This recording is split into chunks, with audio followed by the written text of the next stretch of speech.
Democrats praising Jim Comey this morning for his new book slamming President Trump. Republicans, though, now releasing an attack ad illustrating what they say is a double standard. Democrats did criticize and attack James Comey before praising him. Watch. Democrats have been very critical of James Comey, and many of us did call for his resignation. Well, I was appalled by what Director Comey did. Comey acted in an outrageous way. He made a mistake. Maybe he's not in the right job. Howard Dean, former Democratic candidate for president, says, quote, he may have destroyed the credibility of the FBI forever.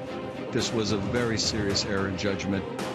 The president ought to fire Comey immediately, and he ought to initiate an investigation.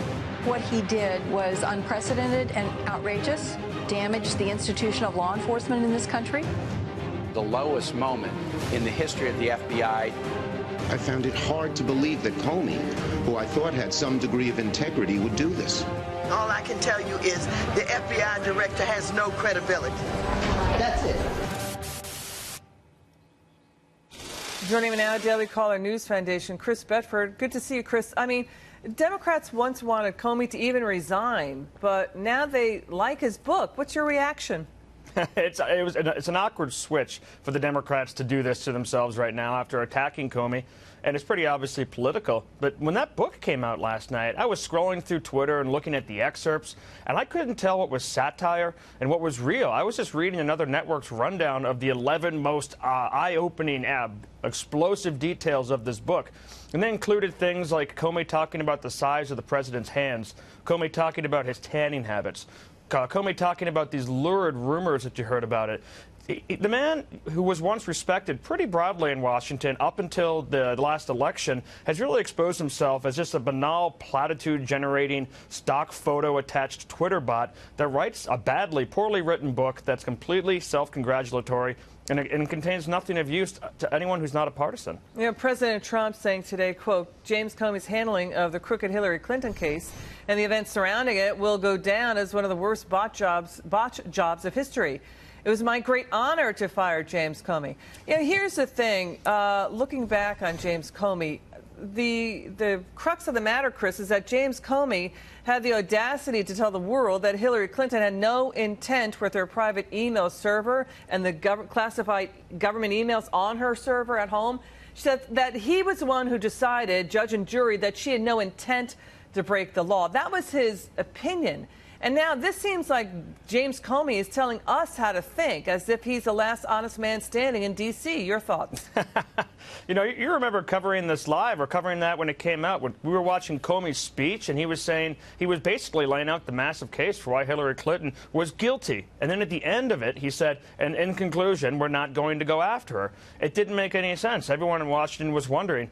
Comey is a lot like a lot of other people who have been put on platforms lately. You suddenly, for example, you see Bill Kristol back in the spotlight. If you're willing to say the right things about the president, if you're willing to attack the president, then the Democrats and the left are going to forget any sins that you once committed, and they'll put you right back there and say, see, this person's a true statesman, because they'll attack a Republican president. Switching gears, a Facebook top executive now says she does not expect Facebook to lose money or even users over the data leak and the privacy concerns. That's despite, again, the security breach at Facebook. They're saying users are not even changing their privacy settings to protect their personal data, meaning Facebook can still use the data to sell ads and micro-target users. Now let's take a check of the stock. Facebook, end of the day in the green. It's been trending up even through the hearings. Chris, so people not changing their privacy settings, is it because it's too hard to figure out? And by the way, Facebook keeps saying you have control of your information. You don't have control of the search metadata that Facebook has. Facebook controls that. That's true, and it's actually not that easy to change your settings. You can figure it out, but I'm not that old, and I had to ask a couple people to figure out. I even had to Google it. How do I change my privacy settings in Facebook? I had to go through a number of clicks. I think that the stock, though, didn't change because we saw the hearings.